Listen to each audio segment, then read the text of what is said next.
இந்த ஒரு lunch box recipe போதுங்க.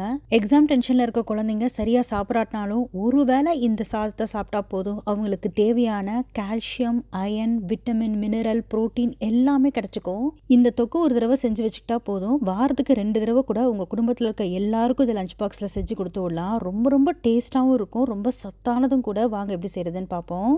ஒரு கடாயில் கொஞ்சமாக நெய் சேர்த்து பூண்டு, வரமிளகா, பச்சை மிளகாலாம் சேர்த்து நல்லா வதக்கி விட்டுக்கோங்க. அது கூடவே கொஞ்சமாக சீரகம், ஒரு 3 டேபிள் ஸ்பூன் அளவுக்கு எள்ளு சேர்த்துக்கோங்க. வெள்ளை எள்ளு, கருப்பு எள்ளு எது உங்ககிட்ட இருக்கோ அதை நீங்கள் பயன்படுத்திக்கலாம். அடுத்ததாக அதில் கொத்தமல்லி இலைகள், கருவேப்பிலை இலைகள் சேர்த்து நல்லா சுருளை வதக்கி விட்டுக்கோங்க.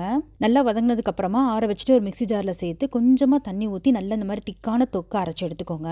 அடுத்ததாக ஒரு கடாயில் கொஞ்சமாக எண்ணெய் விட்டு கடுகுளுந்த பருப்பு தாளிச்சிட்டு கூடவே கடலைப்பருப்பு, வேர்க்கடலை இதையெல்லாம் சேர்த்து நல்லா வறுத்து விட்டுக்கோங்க. நல்லா பச்சை வாசனை போனதுக்கு அப்புறமா நம்ம அரைச்ச தொக்கையும் சேர்த்து கொஞ்சமா தண்ணி ஊற்றி நல்லா சுருள வதக்கி விடுங்க. இது கூடவே அடுத்ததா மஞ்சத்தூள், தேவையான அளவுக்கு உப்பு சேர்த்துக்கோங்க. நீங்க இது ரொம்ப நாள் ஸ்டோர் பண்ணி வைக்கணும்னு நினைச்சீங்கன்னா அரைக்கிற இடத்துல கொஞ்சமா புளி சேர்த்து அரைச்சிக்கிட்டீங்கன்னா 1 வாரத்துக்கு மேல கூட ஃப்ரிட்ஜில் ஸ்டோர் பண்ணி வச்சுக்கலாம். ஆனா நான் இதுல புளி சேர்க்கல. கடைசியா எலுமிச்சப்பழ சாறு, கொஞ்சமா நெய் சேர்த்து கலந்து விட்டு ஒரு 3ல இருந்து 4 நாள் ஃப்ரிட்ஜில் ஸ்டோர் பண்ணி நீங்க வச்சுக்கலாம். இப்போ இந்த தொக்குல வடிச்ச சாதத்தை சேர்த்து நல்லா கலந்து விட்டுக்கோங்க. கொஞ்ச நேரம் வச்சிருந்துட்டு அப்படியே லஞ்ச் பாக்ஸ்ல பேக் பண்ணிட வேண்டியதான். எள்ளுல குழந்தைங்களுக்கு தேவையான கால்சியம், அயன், பாஸ்பரஸ், மெக்னீஷியம் நிறைய இருக்கு. வேர்க்கடலையில ஹெல்தியான ஃபேட்ஸ் இருக்கு. கூடவே முட்டையும் சேர்த்து கொடுத்து விட்டீங்கன்னா அவங்களுக்கு அன்னைக்கு தேவையான புரோட்டீனும் கிடைச்சிக்கும். கண்டிப்பா நீங்களும் ட்ரை பண்ணி பாருங்க.